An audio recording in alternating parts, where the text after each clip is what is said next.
The gate agent's voice sliced through the chaos. "You're not getting on this flight." Dozens of eyes turned as 12-year-old Lily and Rose Harrison froze, clutching their boarding passes with trembling hands. The accusation fraud hung in the air like poisoned disbelief spreading through the crowd. They were just two girls trying to see their father, unaware that this moment would explode into a national scandal. To Tinsley Ray, they were just imposters with stolen tickets. What she didn't know was that their father was Damian Harrison, the CEO of the very airline she worked for, and his response would ground every plane in Atlanta before justice took off. The fluorescent lights buzzed overhead like angry wasps as passengers lined up behind them shifted uncomfortably, some pulling out phones, others averting their eyes from the discrimination unfolding before them. Lily's hand trembled as she held up her phone, displaying their boarding passes, legitimate tickets purchased by their father for their first solo flight to Seattle. "But ma'am." Lily's voice shook with the effort of staying polite when every instinct screamed at the injustice. "We have our boarding passes right here. You can scan them. Please step aside. You're holding up the line." Tinsley Ray commanded her words, dripping with a disdain that had nothing to do with boarding passes and everything to do with who was holding them. Behind the twins, an elderly white couple exchanged uncomfortable glances, that universal look of witnessing something wrong but lacking the courage to intervene. A businesswoman in expensive heels tapped impatiently, more concerned about her delay than the discrimination happening 3 FT away. Only one younger white male passenger dared to mutter, "Just let them through already." But Tinsley's sharp glare silenced him instantly. That's when Brad Thompson approached Tinsley's colleague, his arms already crossed, before he even understood the situation. His body language screaming presumed guilt before innocence. He looked those two children up and down with a dismissive shake of his head that communicated volumes without uttering a single word. "What's the holdup, Tinsley?" Brad asked, though his tone suggested he already knew and approved. "Corporate tickets," Tinsley replied, savoring each word like ammunition. "2 unaccompanied minors on a flight to Seattle." She paused for maximum dramatic effect, her eyebrow raised in practiced skepticism. "You want to tell me how 2 little girls got access to a corporate American Express account?" The word little wasn't just descriptive. It was diminutive, dismissive, designed to make these young women feel even smaller than their 12 years. The entire boarding line had ground to a complete halt now. Passengers openly gawking at this scene of institutional racism disguised as security protocol. Brad nodded knowingly, that conspiratorial nod between two people who've made these kinds of decisions before. The security radios crackled ominously in the background as Lily tried one more time, her voice fighting to stay calm and reasonable. "Our father purchased these tickets. His name is Damian Harrison. You can call him right now. Please just call him." "Oh, your father," Tinsley mocked, stretching out the word supposedly like it was contaminated. "The one who supposedly works for an airline." A black woman in her 40s, professional and composed, finally couldn't stomach the injustice anymore. She stepped forward from the line, her voice firm but respectful.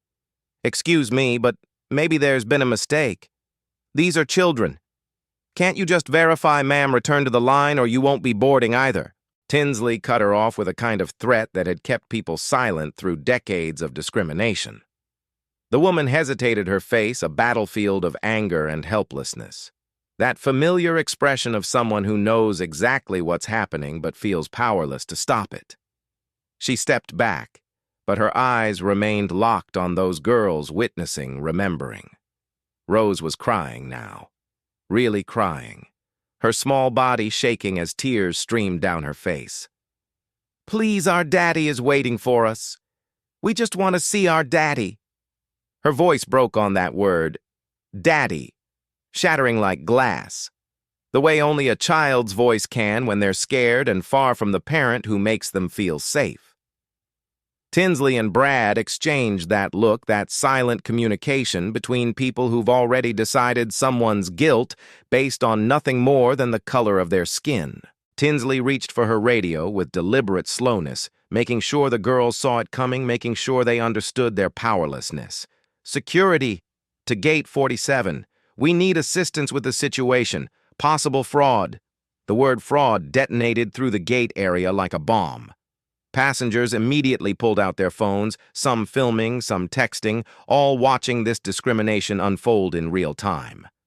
Lily instinctively pulled Rose close, both girls frozen in terror as the overhead announcement cheerfully declared the final boarding call for Flight 2847 to Seattle.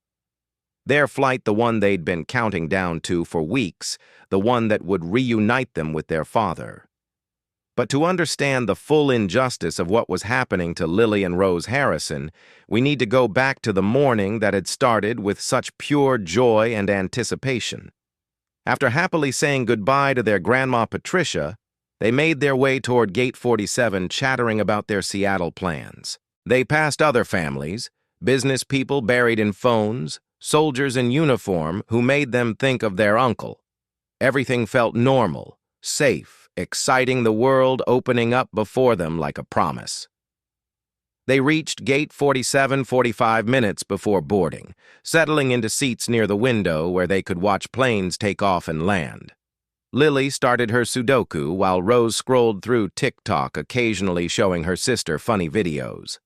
Behind the counter at Gate 47, Tinsley Ray was checking her computer with the kind of scrutiny usually reserved for TSA agents. Her colleague, Brad Thompson, was organizing boarding passes, both of them going through the motions of their daily routine until Tinsley's eyes landed on the twins. She watched them for a long moment, something shifting in her expression. Brad noticed her staring. "What is it?" he asked. "Those two seats, 14A and B. What about them?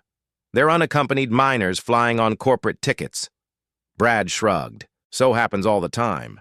Not with kids who look like that." "Not on corporate accounts." Tinsley said her meaning crystal clear without saying the actual words. Brad looked at the twins, then back at Tinsley, and something unspoken passed between them. A decision based on nothing more than prejudice dressed up as precaution. Tinsley pulled up the reservation on her computer, her expression hardening with false suspicion. "Damian Harrison's Skyward corporate card, 2 tickets, last-minute purchase could be legit. Brad offered weekly, or it could be stolen. You remember last month those teenagers with the hacked accounts? Those were different." Were they? Tinsley's question hung in the air, heavy with implication. "I'm flagging this. Better safe than sorry." She made a note in the system, sealing the twins' fate with a few keystrokes born of bias. The twins remained blissfully unaware, laughing at something on Rose's phone, their last moments of innocence before their world would shatter. Time passed with airport slowness until the boarding announcement finally came. First-class passengers boarded, then Zone 1, Zone 2. The twins were Zone 3, gathering their backpacks with excitement, joining the line with the confidence of travelers who belonged there because they did. Lily texted their dad, "About to board. Love you." They approached the counter with bright smiles, holding out their phones with the boarding passes displayed. And that's when Tinsley's expression changed, transformed from professional distance to active hostility. She scanned their passes once, twice, 3 times, each scan accompanied by a theatrical frown. Her computer beeped. "There's a problem with these passes," she announced loud enough for everyone to hear. "And we're back where we started. At the moment when discrimination showed its ugly face to 2 innocent children who just wanted to see their father. The moment that would change everything. The moment when the CEO's daughters learned that sometimes the world judges you before it knows you. The moment when Damian Harrison would learn what had happened to his babies and bring the entire airline industry to its knees." If you're as outraged as you should be, hit that subscribe button right now, because you need to hear how this story ends. And tell me in the comments, have you or someone you know ever faced discrimination while traveling? What would you have done if you'd been in that boarding line? Tinsley Ray held those phones like evidence in a crime that existed only in her prejudiced imagination, staring at the boarding passes with the intensity of someone looking for a reason, any reason to justify what she'd already decided to do. The line behind Lily and Rose grew longer, restlessness rippling through the crowd like waves of discomfort. Brad leaned over to peer at Tinsley's screen, his body language already supporting whatever she was about to do. The twins stood there, confusion replacing excitement, their purple backpacks suddenly feeling heavier on their small shoulders. "What kind of problem?"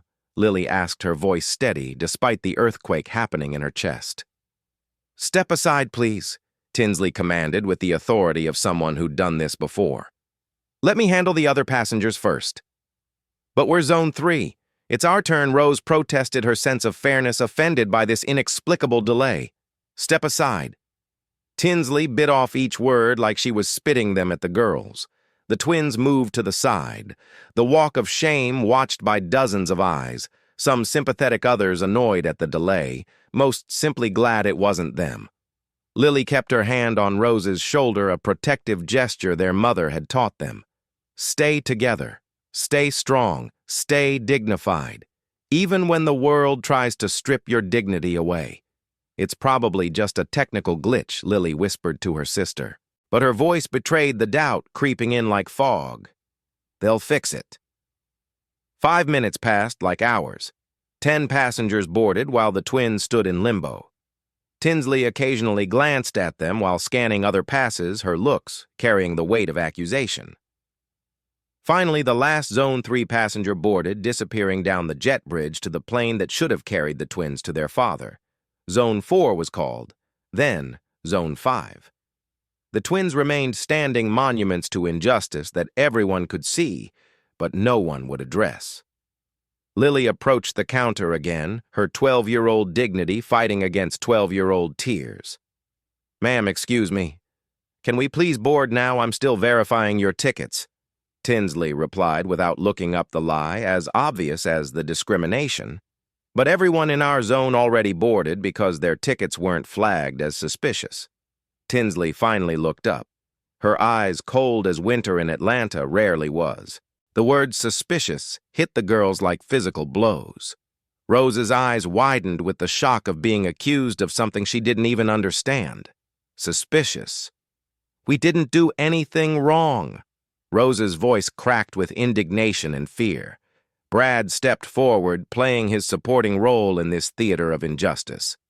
"Where did you get these boarding passes?" "Our father sent them to us. He bought the tickets," Lily explained, for what felt like the 100th time. "And where is your father?" Brad asked, though he knew the answer. "In Seattle. We're flying to visit him."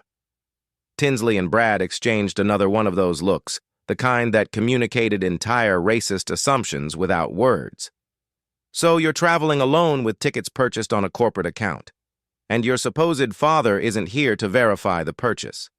That word again supposed weaponized to strip these girls of their family, their truth, their very identity. "He's not my supposed father. He's my actual father." Lily's composure finally cracked, her voice rising with frustration. "His name is Damon Harrison. You can call him." "We'll handle this our way," Tinsley decreed. "Brad, get me the booking details."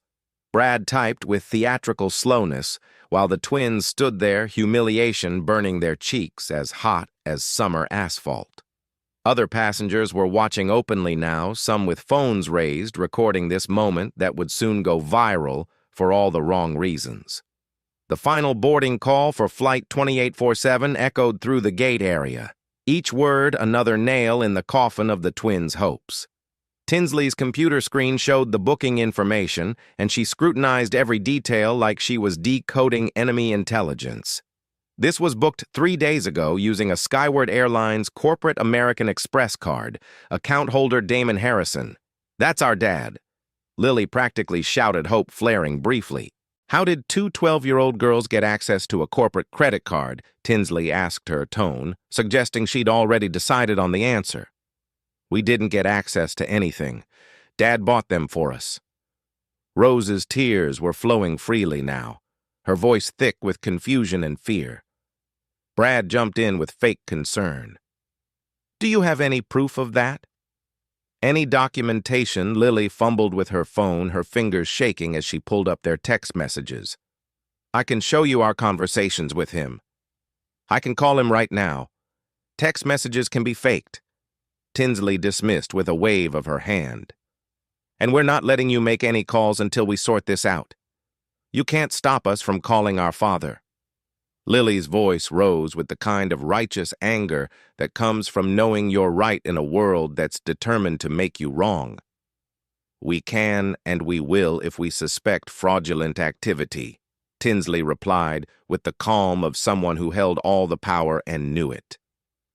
The final boarding call repeated overhead, the plane preparing to leave without them.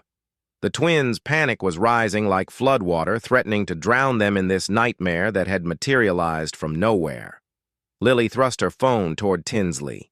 The screen showing their morning texts, photos of them with their father, proof of their truth. "Here's our text from this morning. Here's him saying he'll pick us up. Here's a picture of us with him." Tinsley barely glanced at the evidence her mind already made up before the girls had even approached the counter. "Photos don't prove he purchased these tickets. For all we know, you stole his credit card information." "We didn't steal anything." Rose's voice broke completely, sobs racking her small body. That's when the black woman from the boarding line couldn't take it anymore. She approached again, her professional composure, barely containing her fury at what she was witnessing. "Excuse me, I don't mean to interfere, but have you actually verified whether these tickets are fraudulent? Because these children are clearly upset, and you're treating them like criminals." Tinsley turned her cold gaze on this woman who dared to challenge her authority.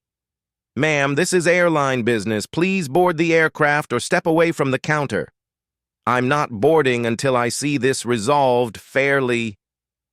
The woman stood her ground, her voice carrying the strength of every black woman who'd ever had to fight for justice. "Then you'll miss your flight," Tinsley threatened. The woman hesitated, looking at the twins with eyes that said she understood. She saw what was happening. She was sorry she couldn't do more. "What's your father's name?" she asked the girls directly. "Damian Harrison." Lily answered, then added the words that should have changed everything. "He's the CEO of Skyward Airlines." The woman's eyes widened with shock, then narrowed with understanding. She looked at Tinsley with disgust that could have melted steel. "Did you hear that their father is the CEO of Skyward? Maybe you should verify before you accuse these children of theft." Tinsley's dismissal was immediate and complete. "Anyone can claim to be related to ACO. I need verification. Then verify. Call the corporate office. Do your job instead of traumatizing children." The woman's voice rose with each word. "We follow protocol here, and protocol says suspicious tickets get flagged until proven legitimate." Brad stepped between them like a bouncer at a club these girls were too young and too black to enter. "Ma'am, you need to board now, or you'll be left behind." The woman looked torn, her desire to help wearing with the reality of her powerlessness in this situation. She gave the twins one last pained look. "I'm sorry, girls. I tried." She boarded reluctantly, looking back multiple times, her phone already out, no doubt texting someone about what she'd witnessed. The twins were now alone at the counter with Tinsley and Brad, David, and Goliath if Goliath had backup and a badge. The gate area was emptying out their plane, visible through the window. So close and yet impossibly far away. That's when Tinsley picked up her radio, her movements deliberate and threatening. "Security to gate 47. Possible credit card fraud. 2 unaccompanied minors with suspicious tickets. Please don't call security." Lily's composure finally shattered completely. "We didn't do anything wrong. Just call our dad. Put your phone away right now," Tinsley commanded with the authority of someone who knew security would back her up no matter what. "No, I'm calling my father." Lily's fingers flew across her phone screen, dialing the number she'd known by heart since kindergarten. The phone rang once, twice, 3 times. In Seattle, Damon's phone buzzed uselessly on the conference room table face down, silence for the board meeting that was running long. Voicemail. Lily's voice broke as she left a message, her words tumbling over each other in desperation. "Dad, they won't let us board. They're saying our tickets are fake. They called security. Please call back. Please." She hung up and immediately called again. Voicemail. The crushing weight of their father being unreachable when they needed him most was almost unbearable. She called their grandmother next, and Patricia answered on the first ring like she'd been waiting by the phone, which she had been. "Baby, what's wrong?" "Did you board?" Grandma Lily's relief at hearing a familiar voice was palpable. "They won't let us on the plane. They're saying Dad's tickets are stolen." "What put them on the phone right now?" Patricia's voice could have commanded armies. Lily handed the phone to Tinsley, who took it with the disdain of someone forced to deal with another hysterical relative. "Who is this?" Tinsley asked, her tone suggesting she didn't care about the answer. "I'm their grandmother, Patricia Williams. Those tickets were purchased by their father. This is absurd. Ma'am, I understand you're upset, but these tickets were flagged by our system as potentially fraudulent. Your system is wrong. Damon Harrison is their father. He's the CEO of Skyward Airlines, for crying out loud.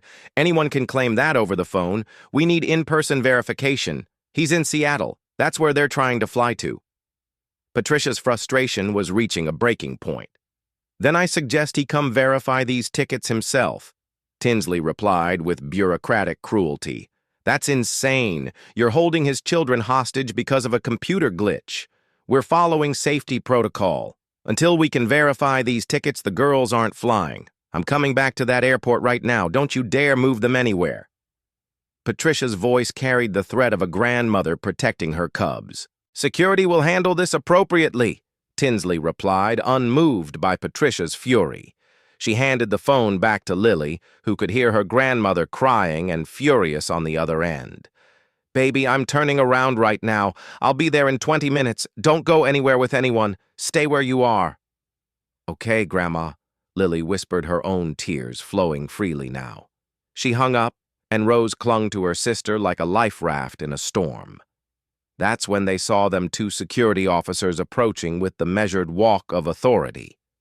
Officer Davis, a white man in his 50s, with a face that had never smiled at a child, and Officer Ramirez, a Hispanic woman in her 30s, whose eyes at least showed a flicker of empathy. They arrived at the counter like judges at a trial that had already been decided. "What's the situation?" Davis asked, his tone suggesting he'd already chosen a side. "These two girls have boarding passes purchased with a stolen corporate credit card," Tinsley reported with the confidence of someone who'd never been challenged on her assumptions. "We believe it's fraud." Davis looked at the twins, really looked at them, and saw what he expected to see, based on nothing but prejudice. "Is that true? Our father bought these tickets?" Lily's voice was from crying, but her conviction never wavered. "We're not thieves," Rose added. The word itself so foreign to her 12-year-old vocabulary that it came out like a question. "Where's your father now?" Davis asked, his hand already resting on his radio like he might need backup for two preteens. "Seattle. We're supposed to be flying to see him," Lily explained, yet again, each repetition draining more hope from her voice.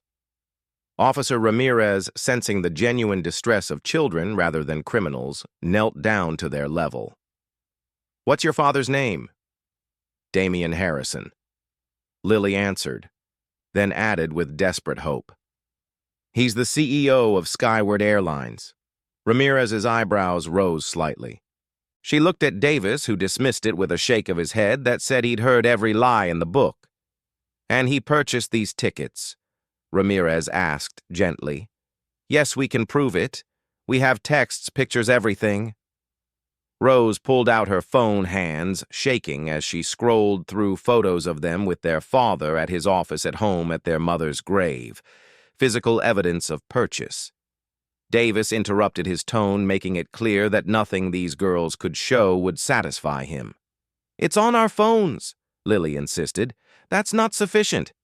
"Anyone can fake digital communication," Davis declared with the authority of someone who'd made up his mind before asking the question.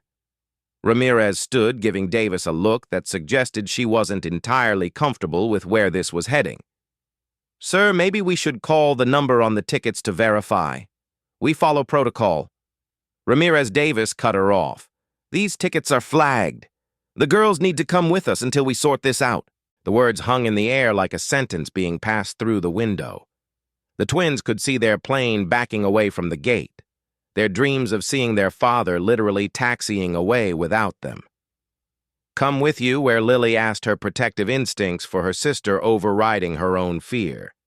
Airport security office. Just to answer some questions, Davis said, with the false casualness of someone who held all the power. "We don't want to go with you." Rose's terror was complete now, her body trembling against her sister. Ramirez's maternal instincts flickered to life. "We're not going to hurt you, sweetie. We just need to verify your story."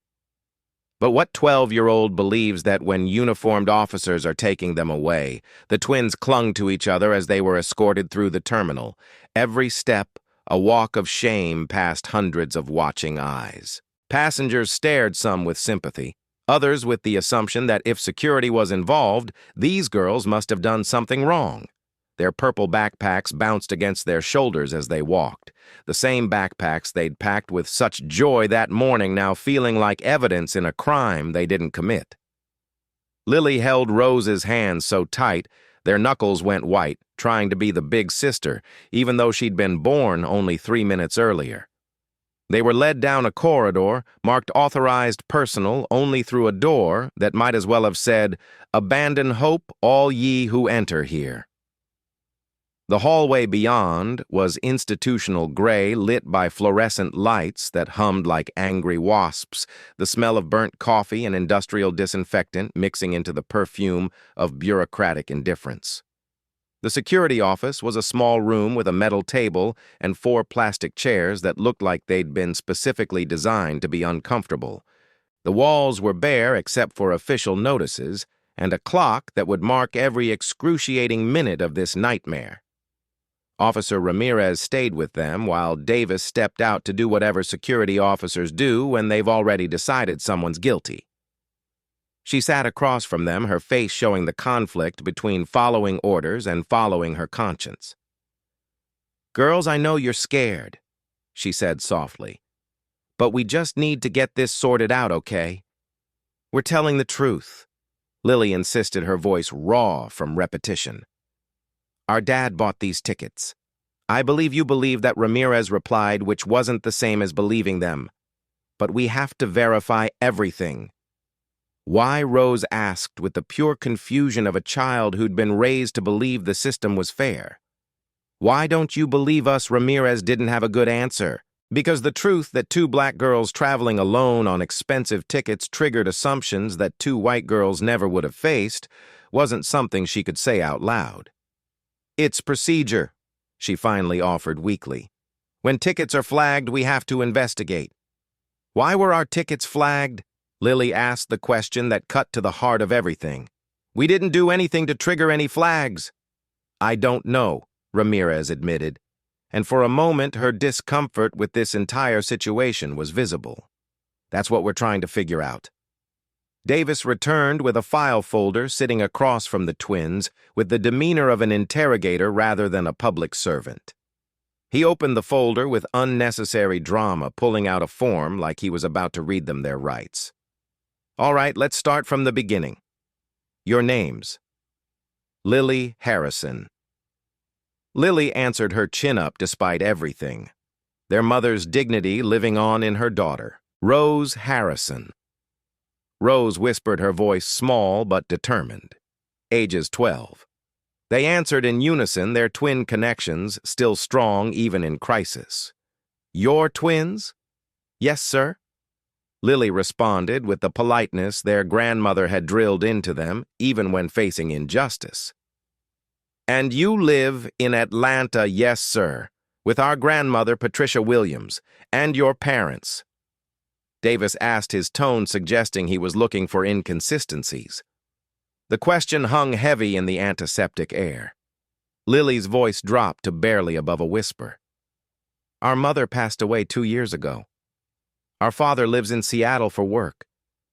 For just a moment, Ramirez's eyes softened with genuine sympathy, but Davis remained unmoved. I see. And he purchased these tickets for you. This. How many times do we have to tell you Rose's frustration finally boiled over? 12 years old and already exhausted by injustice. Watch your tone, young lady. Davis warned with the authority of someone who'd never been questioned by a child. Sir, they're children. They're scared. Ramirez intervened, her discomfort growing with each passing minute. They're suspects in a fraud investigation. Davis countered the word suspects hanging in the air like a guilty verdict already passed. Suspects were 12. Lily's incredule would have been funny if it weren't so tragic. H doesn't preclude criminal activity. Davis replied with the cold logic of someone who'd forgotten that children were children. The word criminal landed like a bomb in that small room. Rose started crying harder, the kind of crying that comes from fear and confusion and the terrible realization that being innocent isn't always enough. Lily's hands shook with a combination of anger and fear that no 12-year-old should have to feel. Please just call our father, Lily begged for what felt like the 1,000th time. His number is on the tickets. Just call him. Well, verify everything in due time, Davis replied with bureaucratic coldness. First, I need you to unlock your phones. Why? Lily asked, her last bit of privacy about to be stripped away. To review your communications to verify your story. That's private, Lily protested, holding her phone against her chest like armor. If you're innocent, you have nothing to hide. Davis said the logic of authoritarians everywhere. That's when Ramirez finally found her backbone. Sir, we need parental consent to search a minor's phone. Davis glared at her like she'd betrayed the thin blue line. They're suspects. They're children. Ramirez insisted, her voice firmer now. We need to follow proper procedure. The irony of following proper procedure now, after everything that had been improper about this situation, wasn't lost on anyone in that room. Davis backed down, but his expression promised this wasn't over. Outside, the room raised voices could be heard echoing down the corridor. Patricia Williams had arrived, and hell hath no fury like a grandmother whose grandbabies were being mistreated. Those are my grandbabies.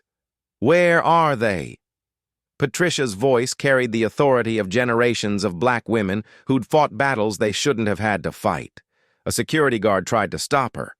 Ma'am, you can't be back here. Watch me, Patricia declared, and the sound of her church heels clicking on linoleum was like an army approaching. She followed the sound of crying, her grandmother's instinct leading her straight to her girls. Davis stood to block her entry, but Patricia Williams had faced down bigger obstacles than one security officer. Ma'am, this is a restricted area, Davis announced, standing in the doorway like a guardian of injustice. And those are my grandchildren. Patricia's fury could have powered the entire airport. What have you done to them? She pushed past him with the strength of righteous anger, gathering both girls in her arms. They clung to her like she was salvation itself. Both crying now, their bodies shaking with the relief of familiar arms. Explain to me right now, Patricia demanded, her voice carrying the weight of every ancestor who'd fought for justice. Why 2 innocent children are being treated like criminals? They were traveling with fraudulent tickets, Davis stated, as if repetition would make it true. They were not. Their father purchased those tickets, Damon Harrison, CEO of Skyward Airlines.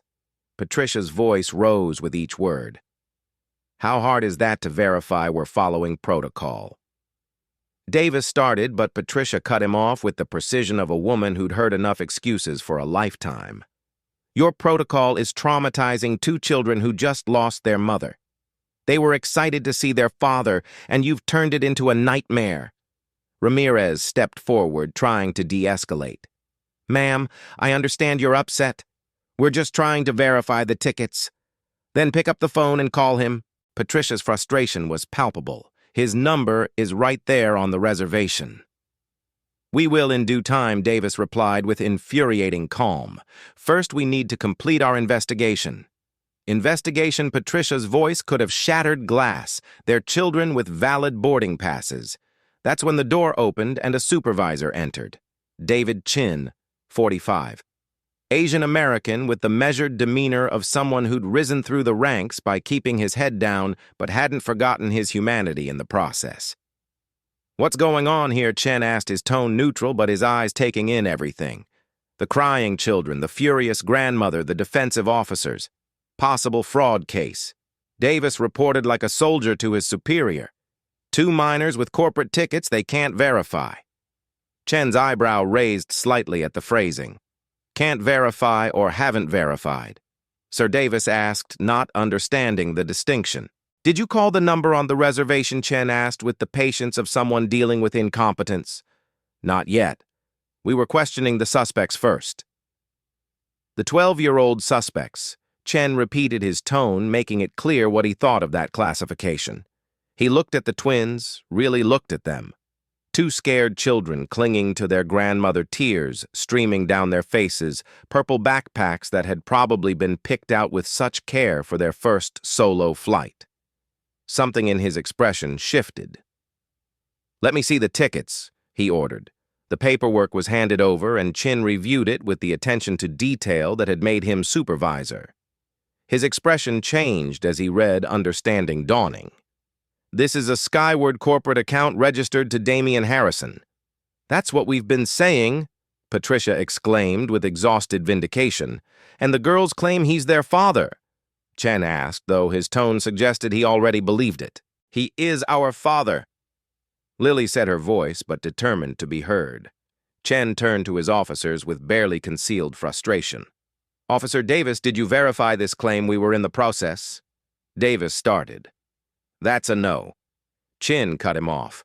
"Officer Ramirez, please call the contact number on this reservation." "Yes, sir," Ramirez replied, relief evident in her voice as she pulled out her phone. The phone rang, and 3,000 miles away in Seattle, Damon's phone vibrated uselessly on the conference table face down and silenced while he presented quarterly projections to a board that had no idea their CEO's world was falling apart. Voicemail. "No answer," Ramirez reported. "Leave a message identifying yourself and asking for immediate callback," Chin instructed. Ramirez did, her official voice explaining the situation in terms that would terrify any parent. Chen turned to his computer fingers flying across the keyboard. "Damon Harrison. Let's see what we can find." He typed the name into Google, and the screen filled with results. His eyes widened as he clicked through. Forbes, Damon Harrison named CEO of Skyward Airlines. Wall Street Journal. Skyward Airlines. CEO Damian Harrison leads industry and innovation. Business Insider, how Damon Harrison rebuilt Skyward after personal tragedy. And then the article that changed everything from 2 years ago, Skyward CEO's wife loses battle with cancer. The accompanying photo showed Damon Harrison at a funeral, his arms around 2 young girls. Chen zoomed in, and there was no mistaking it. Lily and Rose younger, but unmistakably them at their mother's funeral. Chen's voice was quiet but carried the weight of dawning horror.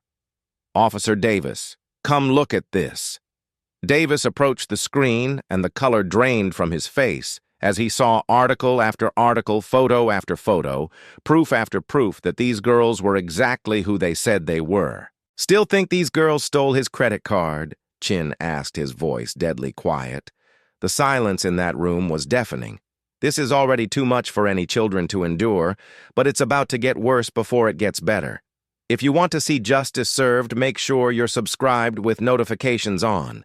And I need to know, what would you do if you were Damian Harrison and found out your daughters were being treated this way? Leave your answer in the comments.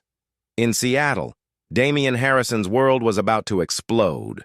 The Q4 expansion presentation was reaching its climax. Board members nodding approvingly at profit projections that would mean nothing in about 30 seconds. Damon was explaining market penetration strategies when something made him glance at his watch. 2:47 p.m. His daughters should have boarded 32 minutes ago. They always texted when they boarded. Boys, a cold finger of dread traced down his spine as he reached for his phone under the table, trying to be discreet. The screen lit up with a cascade of notifications that made his blood turn to ice. 7 missed calls from Lily, 4 from Rose, 3 from Patricia, 2 from unknown Atlanta numbers, 6 voicemails, 15 text messages. His chair scraped against the floor as he stood abruptly, the presentation forgotten. The board members forgotten everything, forgotten except his daughters. Damien, we're in the middle, the CFO started. It's my daughters. Excuse me? Damien's voice carried a tone that no one in that room had ever heard before. Not the CEO speaking, but a father whose children were in danger. He was out the door before anyone could respond. Phone already pressed to his ear as he listened to the first voicemail. Lily's terrified voice filled his ear. Dad, they won't let us board. They're saying our tickets are fake. They called security on us. We're scared. His hand braced against the wall as the world tilted. The second voicemail was Rose crying, Daddy, please call back. The lady at the gate is being mean to us. She says, we're lying about you being our dad. The third message was Patricia, and her fury mixed with fear made his knees weak.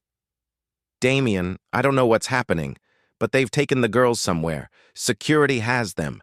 They're treating them like criminals. I'm going back to the airport. Call me immediately. Damien Harrison, CEO of Skyward Airlines, the man who commanded boardrooms and controlled billion-dollar deals, was shaking as he called Patricia back. She answered before the first ring finished. Damien, where are they? Are they safe? They're with me now in some security office. Damien, they accused them of fraud. They wouldn't let them board. They've been interrogating them like criminals. The deadly quiet in Damien's voice was more terrifying than any shout. Put me on speaker. Patricia switched to speaker, and his daughter's voices crying. Dad almost broke him completely. I'm here. I'm here, babies. Are you hurt? No, we're okay. Just scared, Lily said, trying to be brave. They said we stole your credit card. Rose sobbed.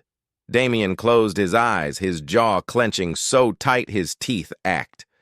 When he spoke again, his voice was controlled but contained in fury that could level mountains.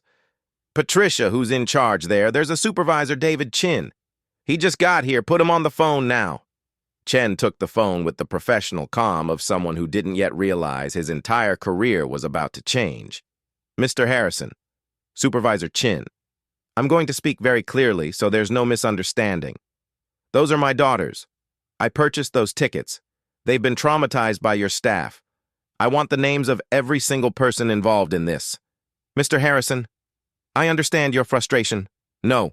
Damien cut him off with surgical precision. You don't understand anything yet. I am the CEO of Skyward Airlines. Those are my children. Your gate agents profiled them, accused them of theft, and had them detained by security. Do you have any idea what you've done? Chen's voice wavered for the first time. Sir, we're investigating the situation. The investigation is over. Here's what's going to happen. You're going to release my daughters immediately. You're going to personally escort them and their grandmother to a comfortable location. You're going to get me the names of gate agents Tinsley Ray and Brad Thompson.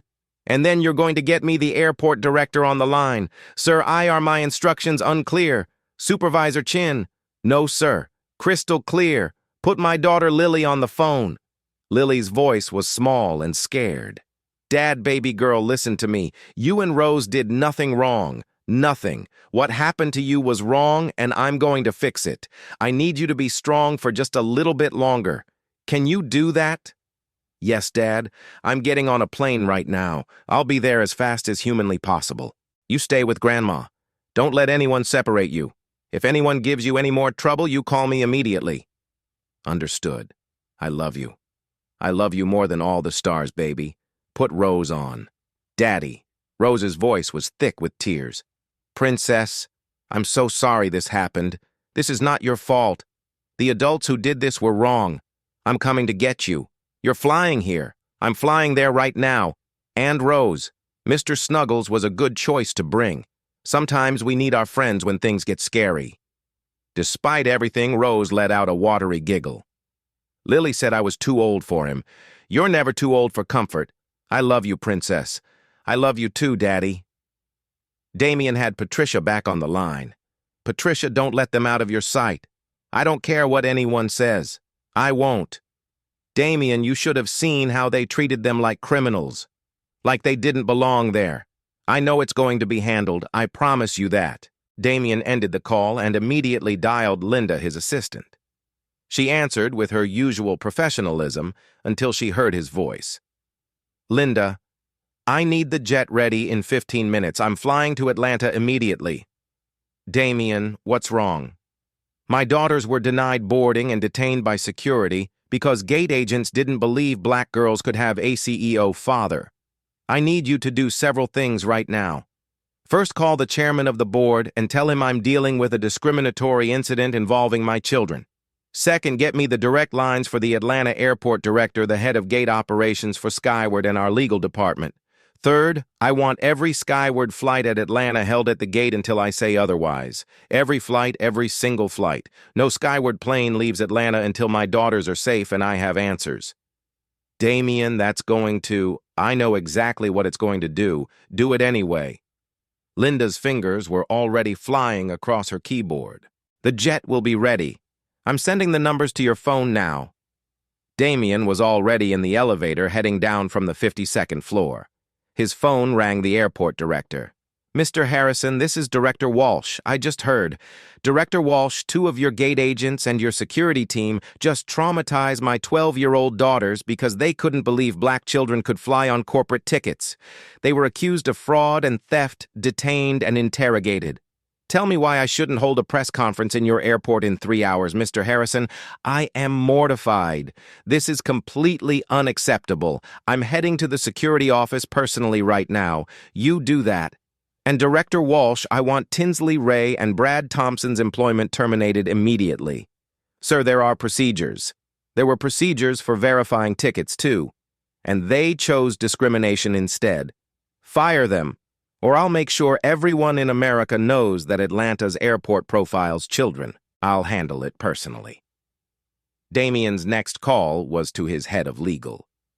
Sarah, I need you to document everything that happened to my daughters today. I want a full investigation, and I want to know how many other families have been profiled by those same agents. Damien, I'm so sorry. We'll handle everything. His phone buzzed with a text from Linda. All Skyward flights at Atlanta are holding. The board is asking what's happening. Damien typed back. Tell them discrimination has consequences. He was in his car now, his driver racing toward Boeing Field where the corporate jet waited. His phone rang again. Chin from the security office. Mr. Harrison, your daughters are with their grandmother in our VIP lounge. They're safe and comfortable. The airport director is here. Put him on. Director Walsh's voice was carefully controlled. Mr. Harrison, I've just been briefed on the situation. This is inexcusable. Both gate agents have been suspended pending immediate termination. Suspension isn't enough. They're being escorted out as we speak. Mr. Harrison, I want to personally apologize. You can apologize to my daughter's faces. I'll be there in 3 hours. Damien hung up and immediately called the head of Skyward's gate operations. Tom, I want every gate agent in Atlanta retrained on discrimination and bias. I want new protocols that make profiling impossible, and I want it done within the week. Damien, what happened? My daughters were profiled and detained because gate agents thought being black meant they were thieves. How many other children has this happened to that we don't know about? The silence on the other end was telling.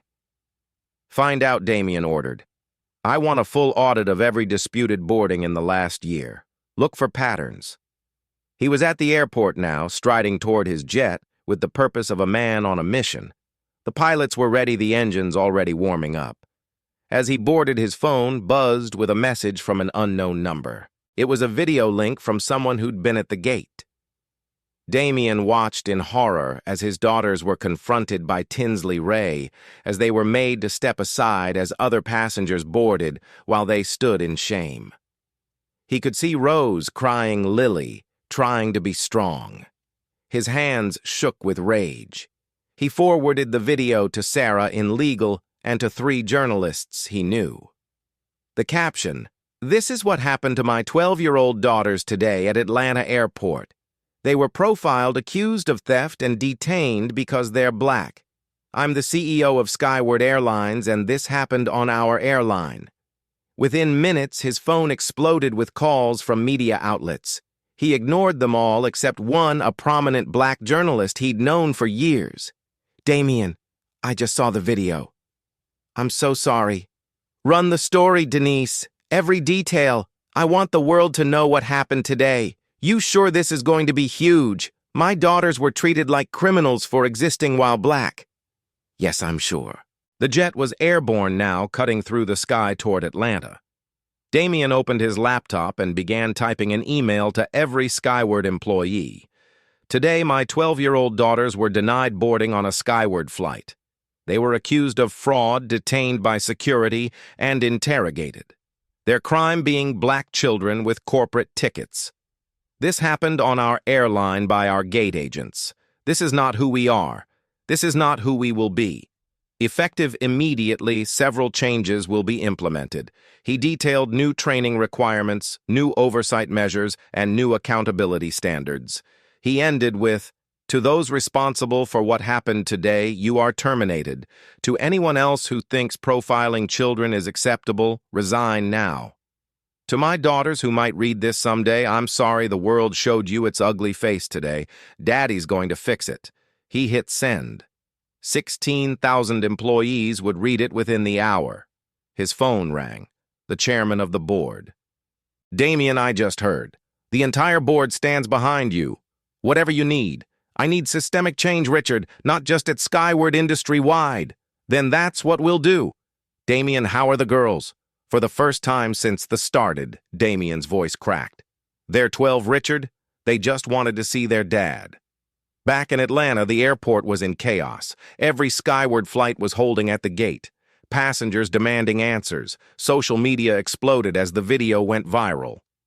"Flying while black" started trending. Other passengers from the flight began posting their own videos and accounts of what they'd witnessed. Patricia sat in the VIP lounge with the twins, holding them close. Airport executives kept coming to apologize, but she wasn't interested in apologies. She wanted justice. Grandma Lily said quietly, "Is Dad really holding all the planes? Every Skyward plane in this airport is waiting because of what they did to you. That must be costing a lot of money," Lily said with her analytical mind. "Some things are more important than money, baby." Director Walsh approached nervously. "Mrs. Williams, Mr. Harrison's jet is on approach. He'll be here in 20 minutes. "Good," Patricia said. "And those gate agents terminated, escorted from the property. And the security officers who treated my granddaughters like criminals." Walsh shifted uncomfortably. "Under review." "Under review isn't enough," Patricia said, with the same steel her son-in-law had shown. Meanwhile, Tinsley Ray was being escorted out of the airport by security. The same security she'd called on 2 innocent children. Her face was red with indignation. "This is ridiculous. I was following protocol." "Your protocol was discrimination," the security chief said coldly. "You profiled 2 children. You're done." Brad Thompson was cleaning out his desk, his hands shaking. His phone was blowing up with messages as the video spread. His wife had called crying, asking how he could do such a thing. "I was just backing up my colleague," he kept saying, but even he knew how hollow it sounded. Damien's jet touched down at Atlanta with the smooth precision of righteous anger arriving. He was off the plane before the engines finished spooling down, striding through the airport with purpose. Employees recognized him, some applauding, others recording. He didn't slow down. He burst into the VIP lounge, and his daughters flew into his arms. The 3 of them held each other, crying, not caring who saw. Damien kissed the top of their heads, breathing them in, feeling their heartbeats against his chest. "I'm here," he whispered. "Daddy's here. You're safe. They were so mean. Dad." Rose sobbed into his shoulder. They said we were thieves. Lily added her voice, muffled against him. They were wrong. They were so wrong, and they're gone. They'll never do this to another child again. He pulled back to look at them, his hands cupping their faces. You did nothing wrong. You were brave and strong and dignified. I'm so proud of you both. Director Walsh approached hesitantly. Mr. Harrison and I, Damien, stood putting himself between the director and his daughters. Director Walsh, my daughters were traumatized in your airport. They were profiled, humiliated, and detained. Tell me why I shouldn't sue this airport into bankruptcy. Mr. Harrison, we're prepared to. You're prepared. Damien's voice rose. Were you prepared when your gate agents decided my daughters were criminals? Were you prepared when security interrogated them? The entire lounge was watching now. Damien didn't care. These are children 12 years old. They had valid tickets. They had done nothing wrong. And your staff traumatized them because they couldn't believe black children could afford to fly. We're implementing new training immediately. Training! Damien laughed bitterly. You need more than training. You need a complete overhaul of your culture. And you're going to get it whether you want it or not. He turned to the room at large, his voice carrying. Every person in this airport needs to know what happened here today. 2 children were profiled and detained because of the color of their skin. In 2025, in Atlanta, the city too busy to hate. Well, apparently not too busy to profile children. His phone rang. CNN was calling.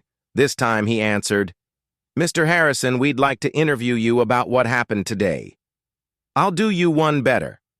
I'll give you exclusive access to the security footage. Let America see what discrimination looks like. He hung up and turned back to Walsh. Every second of security footage, every communication between your staff, all of it goes public. Let's see how many other families come forward. Within hours, the story was everywhere. The video from the gate had been viewed millions of times. The justice for Lily and Rose was trending worldwide.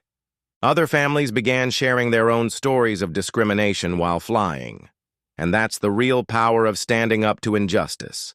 It echoes through time, protecting people you'll never meet, changing futures.